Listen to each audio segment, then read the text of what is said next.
E, de fato, isso que o senhor disse, eu friso muito isso, gostaria de deixar isso muito claro para todos que nos ouvem.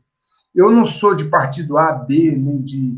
Eu particularmente, não gosto de nada que seja apaixonante, nada que leve em conta sectarismo, nada que demande, digamos assim, análises que não sejam totalmente pragmáticas e técnicas. Porque toda vez que você abdica do discernimento, você corre o risco de fazer um julgamento equivocado. Então, eu não tenho nenhum tipo de apego a paixões, ideologias ou fulanizações, apego a figuras históricas, nada desse tipo. E que ninguém também corra no erro, né, professor, de querer classificar o professor Luiz Antônio como um adepto daquilo que é até moda hoje em dia, que é o tal do isentismo, né? O tal do isentão, porque certamente o professor Luiz Antônio tem as suas convicções pessoais, as suas crenças pessoais, as suas opiniões pessoais, mas o que realmente espanta é ver no trabalho dele, nos vídeos, nos artigos, uma imparcialidade, uma honestidade de um técnico, de um estudioso, de uma pessoa que faz uma análise e sabe colocar em outra gaveta e deixar de lado as suas convicções, as suas ideias que são particulares. Porque, professor, a gente entende isso, para nós nos interessa a sua análise como especialista, a sua opinião como técnico, e outras coisas de nível particular só competem à sua pessoa. Exatamente. E se o senhor quiser um dia compartilhar, bem. Se não quiser, não deve interferir no seu trabalho e nos seus conteúdos. Perfeito, exatamente isso, padre. Eu evito deixar que qualquer tipo de convicção minha pessoal interfira numa análise que, do ponto de vista de geopolítica, inteligência e estratégia, deve ser desapegada. Quando um analista deixa que suas preferências, seus valores ou suas convicções pessoais interfiram na análise, ele certamente distorcerá os resultados que advirão desse trabalho. Muito bem. Agora, o senhor me falou, em uma conversa anterior, eu achei um detalhe bastante interessante, que no trabalho de vocês, da área da estratégia, da inteligência, há alguns codinomes que vocês utilizam para se referir aos serviços de inteligência espalhados pelo mundo. E aí o senhor compartilhou comigo, e eu não sabia, e quero dividir isso com quem nos assiste, de que a nossa Igreja Católica Romana, ela tem um serviço de inteligência muito bom. Excelente. Um dos melhores do mundo. O senhor colocaria, assim, no top 10, no top 5 ou no top 3? Top 3. Top 3? A Igreja, então, no que se refere à geopolítica, estratégia e inteligência, é muito bem informada. Totalmente bem informada. Muito bem. Eu pergunto, porque é para que quem nos assiste veja que a Igreja realmente tem um papel importante nessa área, nesse campo, e que não é um papel pequeno. Não, não é. Muito bem. Agora, professor... Ela é muito bem preparada, inclusive, não só no campo de inteligência, como na área de ciências também, né? Isso sim. Na área de ciências, há vários cientistas, né, da Igreja. Agora, na atualidade, o jogo está valendo, as peças estão em movimento. Em que fase do jogo nós estamos? Estamos no começo, no meio, no fim? Fase final. Fase final. Eu diria a você que nós estamos nos últimos lances para concluir o jogo. Talvez por isso que as coisas venham se intensificando a cada mês. Exatamente. Politicamente, né? Militarmente falando. Hoje parece que quando a gente, um mês, parece que a gente viveu 10 anos, né? Tudo muito rápido hoje em dia, né? E exatamente essa sensação de aceleração, ela decorre do fato de nós estarmos no fechamento, no fim desse jogo, né? Tudo deve ser revelado. O sentido de apocalipse é o sentido de revelação, de trazer à superfície aquilo que estava oculto. Se vocês observarem no dia a dia várias situações que antes eram encobertas, estão se revelando atores de Hollywood mostrando facetas que nós não sabíamos, esses atos de corrupção que antes eram todos escondidos vieram à tona. Então, aquilo que estava lá colocado, escrito, a revelação, Apocalipse, ele está se cumprindo. Se nós estamos no momento da revelação, significa que nós estamos nos últimos atos do jogo. E quem joga xadrez, né, professor, sabe que por mais que o tamanho do tabuleiro não mude durante o jogo, o próprio movimento das peças, cai uma, cai outra, também o número menor de peças no tabuleiro não significa um jogo mais fácil, e ao contrário, o jogo se intensifica e fica até mais emocionante conforme o número de peças vai diminuindo, né? Que é o caso agora, né? É o caso agora.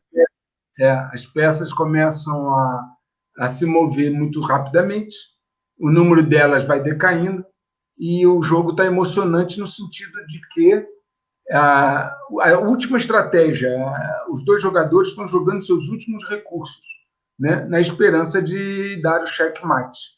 E eu acredito... Quais são assim, o senhor considera os próximos movimentos? O que podemos esperar aí para os próximos 3 meses? Há como quantificar, analisar os movimentos assim, dessa maneira? Não, padre, nós somos muito calmos e muito seguros em não cometer esse tipo de erro. Por quê? O jogo ele muda à medida que a dinâmica da interação, a dinâmica das peças mudam. O senhor sabe muito bem que quando o senhor está jogando xadrez, se o outro jogador fizer um movimento inesperado, isso muda completamente a sua estratégia. E ao mudar a sua estratégia, pode alongar o jogo ou diminuir. Então, assim, não há como se fazer previsões exatas em termos de tempo. Seria temerário, né? Nós não fazemos adivinhação. Nós trabalhamos com probabilidades. Na área de inteligência, padre, nós trabalhamos com probabilidade de ocorrência, analisando fatos portadores de futuro. O que significa isso? Eu recebo um dado, analiso ele, verifico sua autenticidade, etc. Depois eu verifico se é esse dado que virou uma informação, se nele está contido algum elemento portador de futuro. O que significa isso? Algum elemento que pode mudar o movimento da próxima peça. Okay? Se isso é reconhecido, nós mudamos, então, a estratégia. Então, o senhor sabe, volto a dizer, se o seu oponente faz uma jogada inesperada, você muda tudo, e talvez isso, o seu checkmate, que você tinha pensado em dar em 5 lances, o seu checkmate passa a ser em 8 lances, né? Ou pode ser em 3 lances. Então, o que acontece hoje? Nós temos uma data estratégica no segundo semestre. Chama-se a eleição do presidente dos Estados Unidos. Os Estados Unidos ainda é, hoje, a maior potência do mundo, e no dia 3 de novembro vai ter eleição. Claro que os dominadores globais e a resistência estão disputando o cargo de presidente dos Estados Unidos. Então, é um cargo cobiçado. Então, naturalmente, ele é um marco temporal ao qual nós estamos atentos. Então, nos próximos meses, padre, nós estamos hoje, dia 29 de julho, né? Nos próximos meses, vamos dizer, agosto, setembro e outubro, 90 dias, como o senhor colocou, esses 90 dias serão cruciais. Provavelmente, a dívida da bolha estará sendo empurrada mais à frente, porque eles tentarão empurrar essa bolha da dívida mais próximo possível da eleição, para que, ao estourar a bolha da dívida próximo da eleição, eles tenham a quem culpar. Né? Vão dizer que o governo não soube lidar com a crise, que não foi capaz, e por isso estourou o problema. Se eles conseguirem segurar a bolha até próximo da eleição, tem um efeito. Se a bolha explodir antes, tem outro. Se eles perceberem que o presidente dos Estados Unidos dificilmente se reelege e que a bolha não vai fazer nenhuma diferença, e eles conseguirem, eles vão empurrar a bolha da dívida para depois do Fórum Econômico de Davos, lá, eu acho que é 21 de janeiro de 2021. Certo? Então, assim, esse momento da estratégia, o momento do checkmate, vai depender da interação de várias peças. Por exemplo, os Estados Unidos estão entrando num caos social, com passeatas, seja de Antifa, seja o Black. Agora eu soube de uma passeata lá que 2 grupos se defrontaram, os 2 grupos armados, um grupo de negros de um lado, de brancos do outro, quase que houve uma carnificina, né? Se essa agitação civil ela continua, se há uma desordem, o governador da Califórnia dizendo que vai parar vários municípios que são 80% da população, se a economia americana continuar andando de lado, indo mal como está indo mal, o número de desempregados como está, déficits orçamentários consecutivos e desordem social, eles podem imaginar que não é necessário explodir a bolha da dívida agora. Eles vão conseguir contê-la? Não sei. Bom, em termos de Estados Unidos, nós temos 3 de novembro como uma data importante, não só a nível dos Estados Unidos, a nível mundial. Outra coisa, nós temos as questões de tensão no Mar do Sul da China, né, onde a qualquer momento basta 2 aviões lá, um chinês e um americano, os 2 não se entenderem, podem começar um conflito. Nós temos problemas na Síria, nós temos problema no Irã, que teve agora 3 situações de explosões lá em instalações, uma delas nucleares, de centrífugas nucleares. Então, assim, a interação das peças nos mostra que é de difícil previsão, mas 90 dias a partir de hoje, considerando a eleição de 3 de novembro, é um marco para o qual nós temos que ter atenção. Então, para os que se interessam por questão de geopolítica, estratégia e inteligência, seria bom prestar atenção na dinâmica da eleição americana, na data da eleição, não é? E também, professora, parece que a China está brigando com todo mundo ao mesmo tempo. Hoje eu tive notícia de que o governo do Equador, aqui, nosso vizinho no continente sul-americano, deu um alerta de quase 250 navios pesqueiros da China invadindo o território marítimo equatoriano para a pesca, que seria ilegal. Eu vejo isso como um dos sinais de desespero do governo chinês para alimentar a sua grande população. Ou seja, também ficar de olho no Pacífico como um todo e no Mar do Sul da China, de modo mais específico, já que a China está comprando briga com todos os países ali das suas cercanias. A China, ela parece estar meio, digamos assim, sem saber focar os seus problemas. Ela, há pouco tempo atrás, se insurgiu contra o aniversário de Vladivostok, que é uma cidade russa, efetivamente está num território que a Rússia tomou da China muitos anos atrás, mas não é hora da China querer reivindicar nada, porque ela não vai tomar Vladivostok da Rússia. Aliás, a China sabe onde o calo aperta, ela não vai se meter com o russo, porque não vai dar certo para ela. A Rússia acaba com a China muito rapidamente. Então, ali, além disso, há tensões da China com o Japão, há tensões da China com a Índia, padre, né? Ali na região da Caxemira, e nós estamos falando de 2 países que têm bilhões de habitantes, e 2 países nucleares, né? Que efetivamente já foram as vias de fato. Houve uma escaramuça entre eles aí com dezenas de mortos.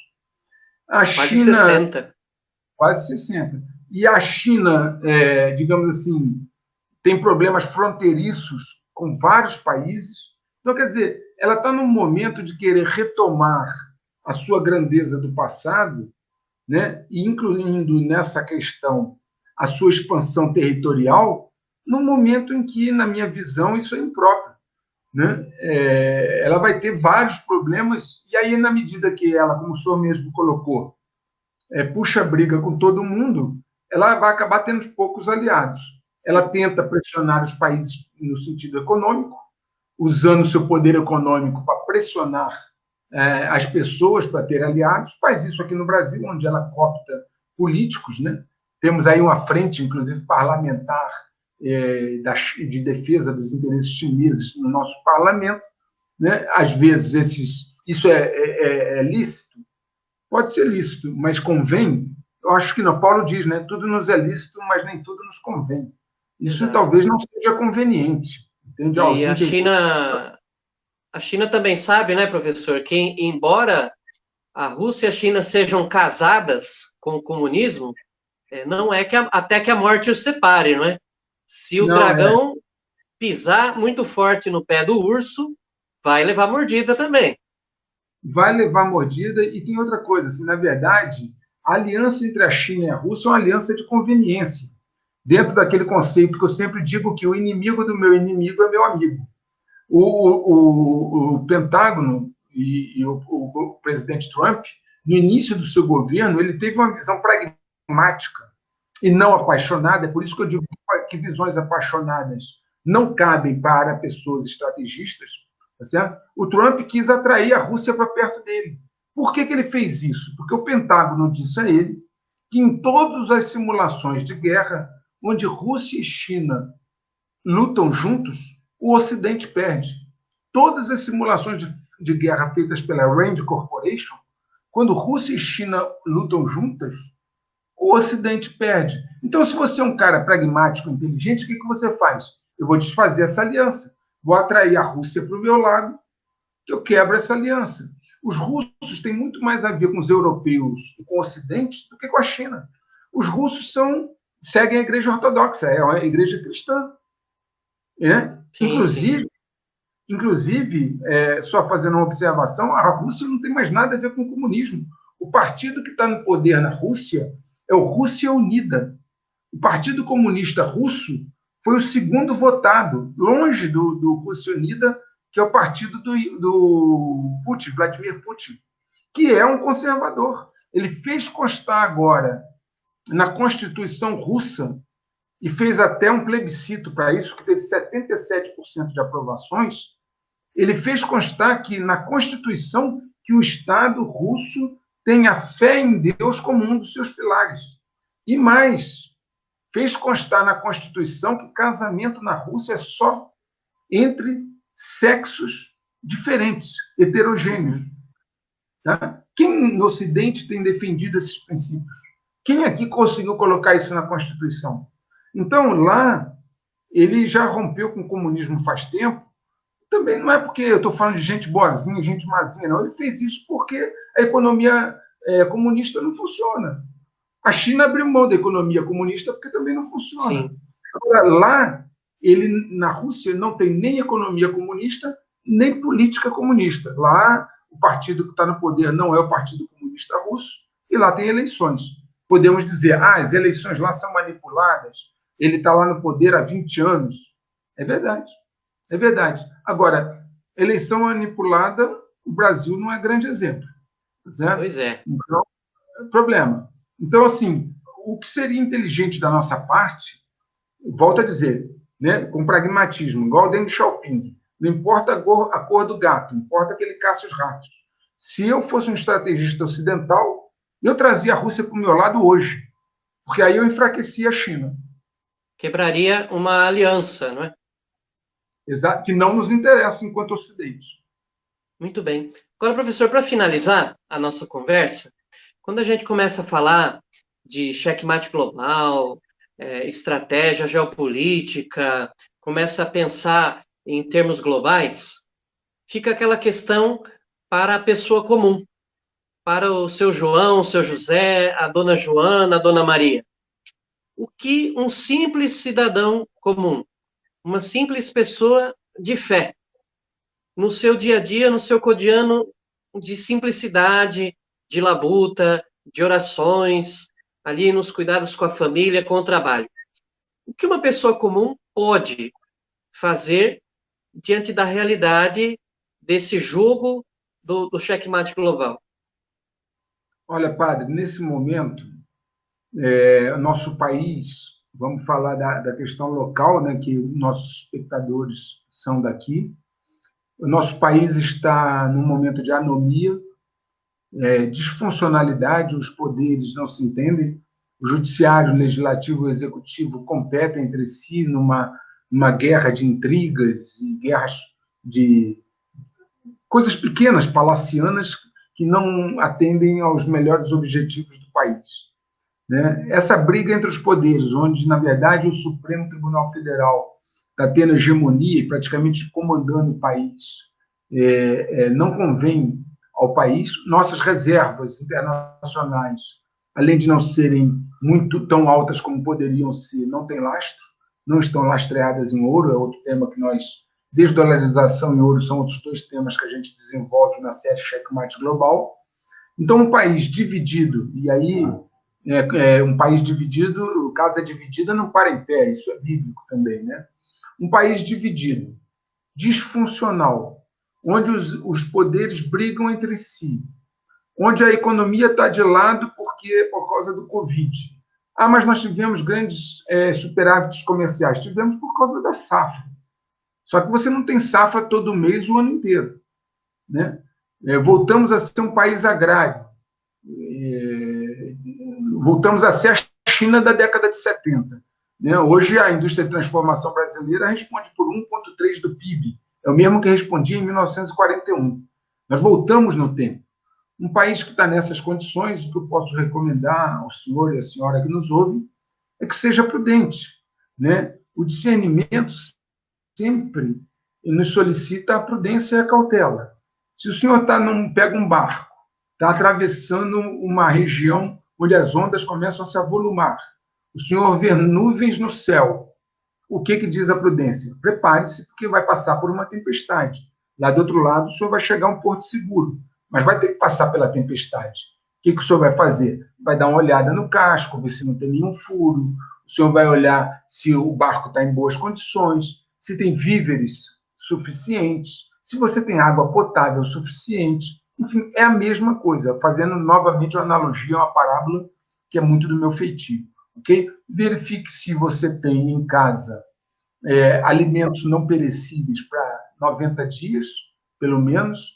Se você tem água potável ou acesso à água potável, tem um pouco de cédulas, dinheiro físico, porque se houver um problema de energia elétrica, se o banco não abrir, você possa ter dinheiro ao vivo, né, em cédulas, físico, para poder fazer frente aos seus gastos.